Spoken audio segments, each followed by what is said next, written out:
چونکہ پاکی ناپاکی میں ہمارا اتنا دھیان نہیں ہوتا، اس لیے پھر ہمیں نبی علیہ السلام کی زیارت نہیں ہوتی۔ بہت سارے لوگ یہ کوشچن پوچھتے ہیں کہ جی اتنے سالوں سے ہم کوشش کر رہے ہیں کہ ہمیں نبی علیہ السلام کی زیارت نصیب ہو، مگر نہیں ہوتی۔ عام طور پہ جو ہم نے بزرگوں سے سنا ہے اس کی دو وجوہات ہوتی ہے۔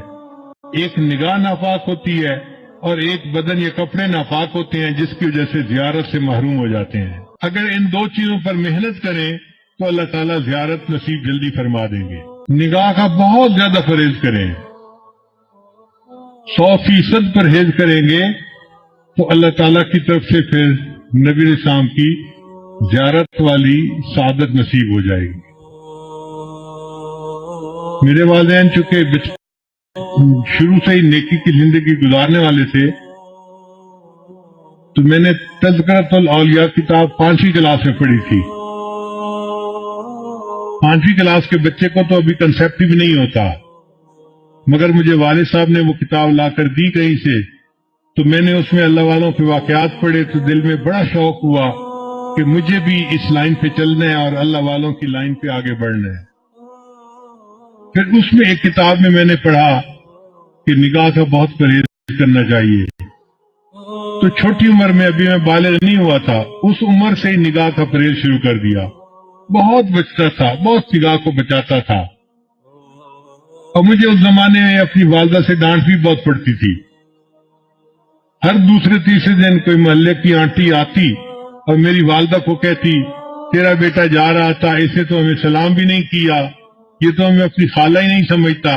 اور امی مجھے بلا لیتی تھی، بیٹا وہ تو نے اپنی خالہ کو سلام کیوں نہیں کیا؟ یہ تو میری کلاس فیلو تھی، یہ تو میری سہیلی تھی، ہم بچپن کی دوست ہیں، تم سلام تو کرتے۔ اور مجھے پتہ بھی نہیں ہوتا تھا کہ یہ آنٹی کہاں گزری تھی اور کہاں اس کو سلام کرنا تھا۔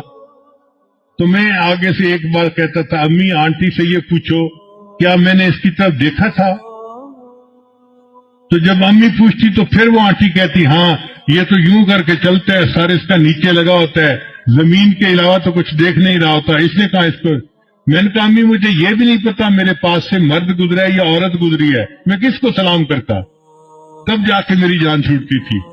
لیکن اندر اندر مجھے بہت غصہ آتا تھا ان آنٹیوں پہ، سارا محلہ خالہ بنا ہوا ہے، سارا محلہ آنٹی بنا ہوا ہے، اور بس ان کو سلام ہی کرو چلتے ہوئے۔ لیکن نگاہ کی اتنی حفاظت کا بہت فائدہ ہوا۔ مجھے آتے جاتے جوتوں کی آواز سے پتہ چلتا تھا کہ قریب سے کون گزر رہا ہے۔ عام طور پہ مردوں کی جوتوں کی آواز اور ہوتی ہے اور عورتوں کے جوتوں کی آواز ڈیفرنٹ ہوتی ہے۔ اس سے اندازہ ہو جاتا تھا کہ قریب سے گزرا کون ہے، ورنہ کپڑا بھی نہیں دیکھتے تھے کہ قریب گزرنے والا کون تھا۔ کتنی نظر کی حفاظت کرنی ہوتی تھی۔ اس پر اللہ رب العزت نے پھر جو مہربانیاں کی وہ اب کیا بتائیں آپ کو۔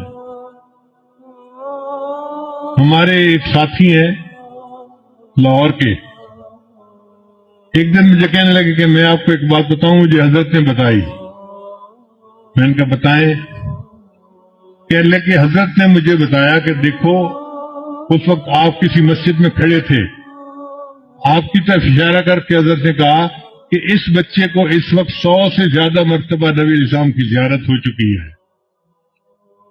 میں سن کے حیران ہو گیا، اور حیرت مجھے اس کی تھی کہ پتہ اس کو کیسے چلا۔ اس نے کہا جی کہ مجھے حضرت نے یہ بات بتائی تھی، شیخ نے یہ بات بتائی تھی۔